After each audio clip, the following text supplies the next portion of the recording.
Hi everybody, today we are in California in Orange County, and I'm here with Bill Goodwin, and he runs the website freedompolitics.com. And that begs the question, what is freedompolitics.com? Freedompolitics.com, glad you asked, Jason, is a fun project that's an outgrowth of Freedom Communications, the company founded by R.C. Hoyles. They own a number of newspapers across the country. I think it's upwards of 35 actually dailies, and then a number of weeklies and some TV stations. But the R.C. Hoyles, the original founder, was a libertarian. Over the course of his life, kind of went from conservative to pretty near, I guess, anarchist. You know, that's awesome. Complete anti-statist.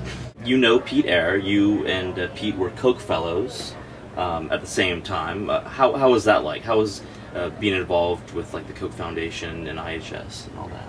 Well, I think being involved with the Koch Foundation and IHS is something entirely different from being involved or knowing Pete Eyre.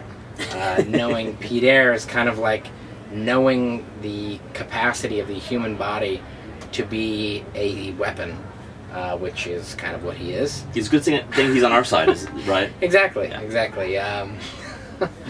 But the Koch Foundation, actually, great story about how I became a libertarian. If you want to call me that, a freedomist, but we do want to call you that. We want to call you a libertarian. Right. Okay. Cool. Excellent. No, the how I became a libertarian, I guess, would be best described as I faked myself into it. I saw that the Koch Fellowship offered paid internships. I didn't realize they were libertarian. I completely plagiarized the text on their website for all my essays when I was applying. They accepted me. This is going out to everybody, by the way. The world. On the the inner tubes? The worldwide web. Is it the big inner tube? Unfortunately for you, yes.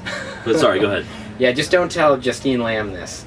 And then I got to Maryland in their first week of seminars, and I realized at about hour number 2 that I was in deep shit, and there were a bunch of crazy people who were advocating the destruction of everything that I held dear as somehow a good idea.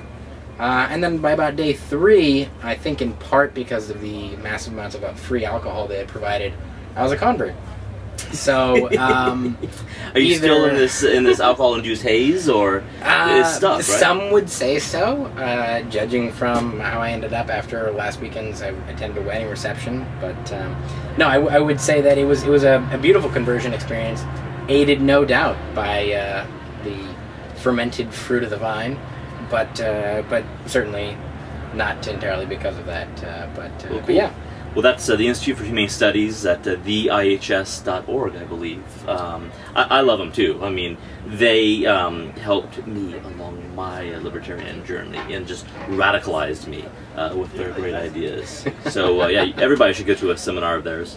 But well, we're at the slide bar. We probably should get to that drinking before you turn into a statist again. Yeah, exactly. I feel myself slipping right now. I'm looking over my shoulder, worried about the police. I really, you know, I don't like confrontation, unless of course I'm drunk. But you know, I mean, hey. Although he's the one that told us to park here in this loading zone. Yeah, but I'd had a couple beers in me at that point. Now, you know, the buzz is kind of wearing off. Bill Goodwin, Jason, thank you for joining us. All right. Freedompolitics.com. That's good. Perfect.